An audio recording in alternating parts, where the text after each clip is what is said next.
Hi, everybody. Welcome back to our Jane Eyre read-along. Today, we're going to be starting Chapter 18. And if you remember where we were yesterday, Jane had spent a bunch of time in the drawing room with the guests at Thornfield Hall, didn't really care for them, but then Rochester came out as she was trying to leave and said he expects her to be at all of these evening gatherings. There's also some emotion in his eyes, and she realized that she loved him, but of course didn't say anything. In this chapter, those same guests play a game of charades, and you get to learn more about their opinion of governesses and Jane. So let's dive in, and thanks so much for watching. Merry days were these at Thornfield Hall, and busy days too.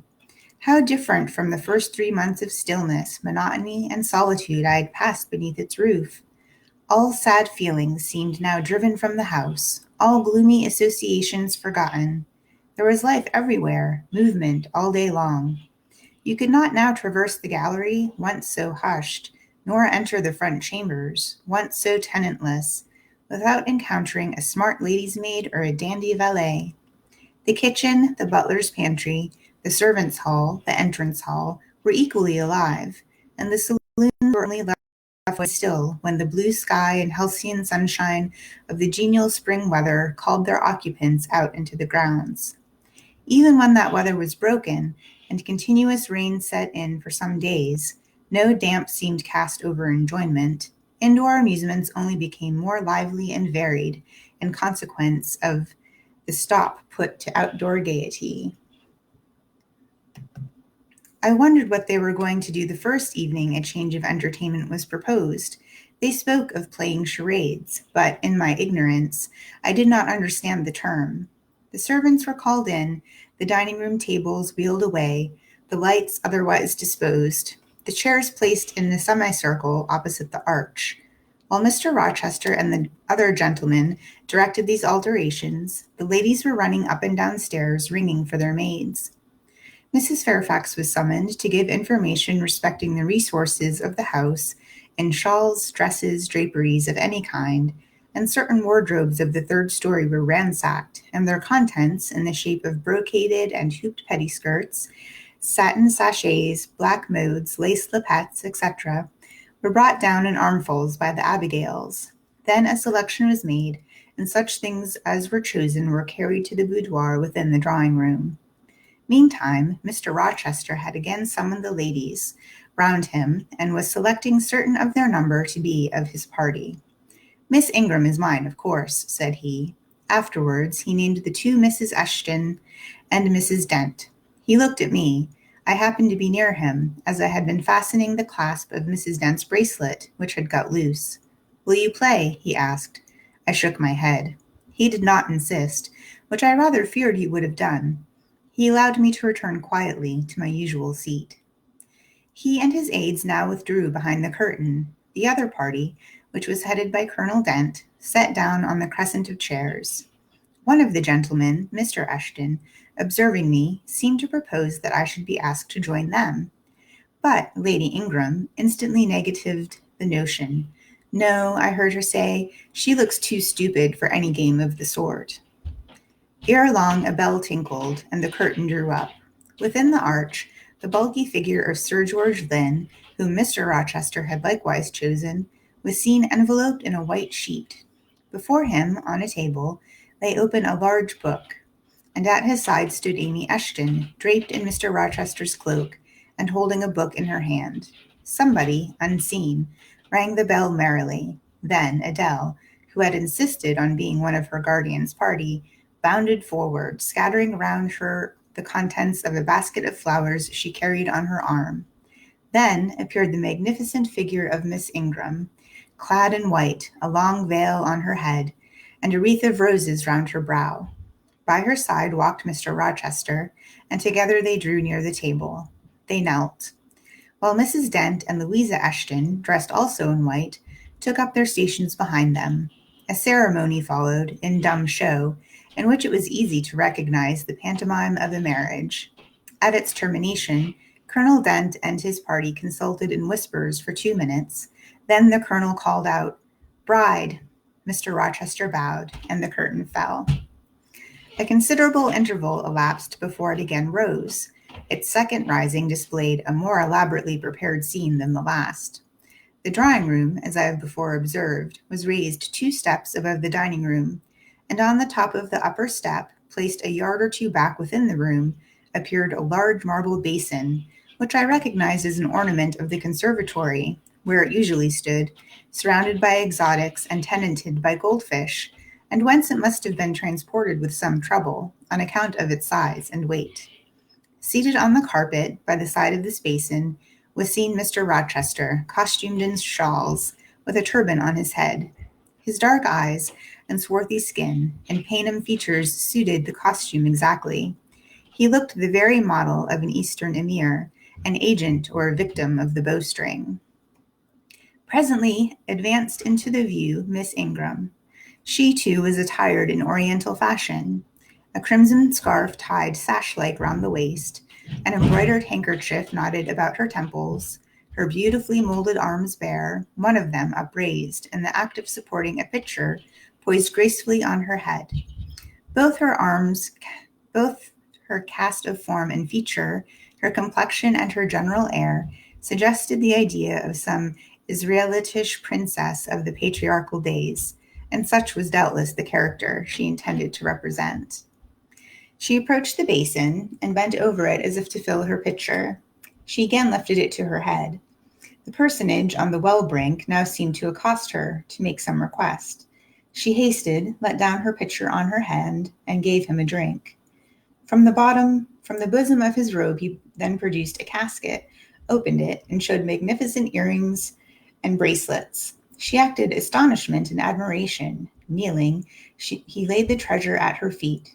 Incredulity and delight were expressed by her looks and gestures. The stranger fastened the bracelets on her arms and the rings in her ears. It was Eliezer and Rebecca. The camels only were wanting. The divining party again laid their heads together. Apparently they could not agree about the word or syllable the scene illustrated. Colonel Dent, their spokesman, demanded the tableau of the whole, whereupon the curtain again descended. On its third rising, only a portion of the drawing room was disclosed, the rest being concealed by a screen hung with some sort of dark and coarse drapery. The marble basin was removed. In its place stood a deal table and a kitchen chair. These objects were visible by a very dim light proceeding from a horn lantern, the wax candles being all extinguished. Amidst this sordid scene sat a man with his clenched hands resting on his knees and his eyes bent on the ground. I knew Mr. Rochester. Though the begrimed face, the disordered dress, his coat hanging loose from one arm, as if it had almost been torn from his back in a scuffle, the desperate and scowling countenance, the rough, bristling hair might well have disguised him. As he moved, a chain clanked. To his wrist were attached fetters. "Bridewell!" exclaimed Colonel Dent, and the charade was solved. A sufficient interval having elapsed for the performers to resume their ordinary costume, they re-entered the dining room. Mr. Rochester led in Miss Ingram. She was complimenting him on his acting. "Do you know," said she, "that of the 3 characters, I liked you in the last best? Oh, had you but lived a few years earlier, what a gallant gentleman highwayman you would have made." "Is all the soot washed from my face?" he asked, turning it towards her. "Alas, yes, more's the pity. Nothing could be more becoming to your complexion than that ruffian's rouge." "Then you like a hero of the road, then?" "An English hero of the road would be the next best thing to an Italian bandit, and that could only be surpassed by a Levantine pirate. Well, whatever I am, remember you are my wife. We were married an hour since, in the presence of all these witnesses." She giggled, and her color rose. "Now, Dent," continued Mr. Rochester, "it is your turn." And as the other party withdrew, he and his band took the vacated seats. Miss Ingram placed herself at her leader's right hand. The other diviners filled the chairs on each side of him and her. I did not now watch the actors. I no longer waited with interest for the curtain to rise. My attention was absorbed by the spectators. My eyes, erewhile fixed on the arch, were now irresistibly attracted to the semicircle of chairs. What charade Colonel Dent and his party played, what word they chose, how they acquitted themselves, I no longer remember. But I still see the consultation which followed each scene. I see Mr. Rochester turn to Miss Ingram, and Miss Ingram to him. I see her incline her head towards him till the jetty curls almost touch his shoulder and wave against his cheek. I hear their mutual whisperings. I recall their interchanged glances. And something even of the feeling roused by the spectacle returns in memory at this moment.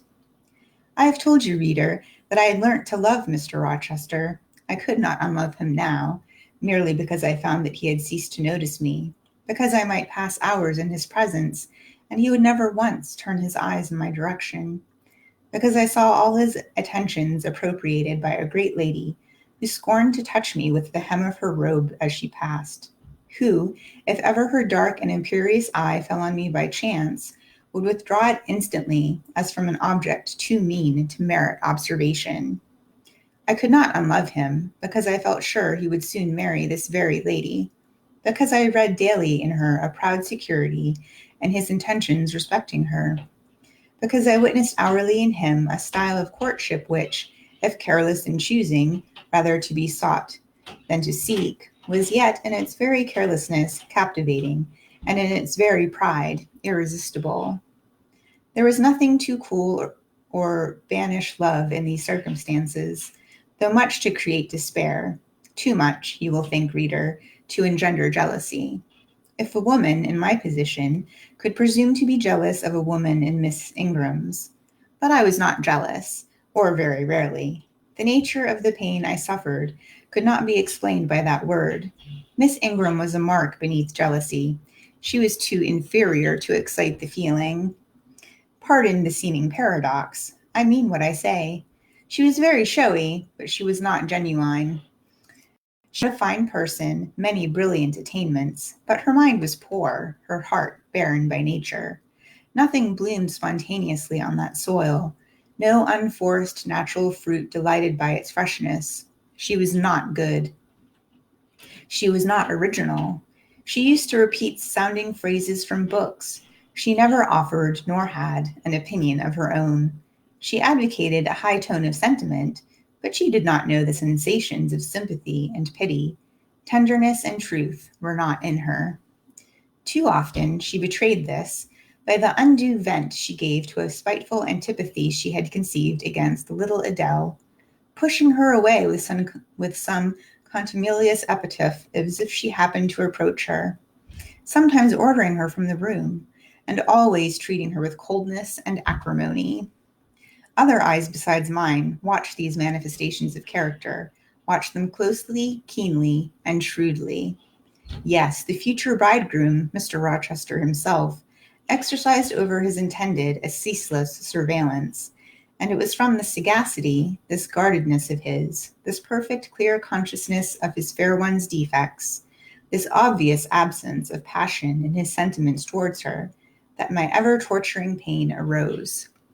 I saw he was going to marry her. For family, perhaps. Political reasons, because her rank and connections suited him.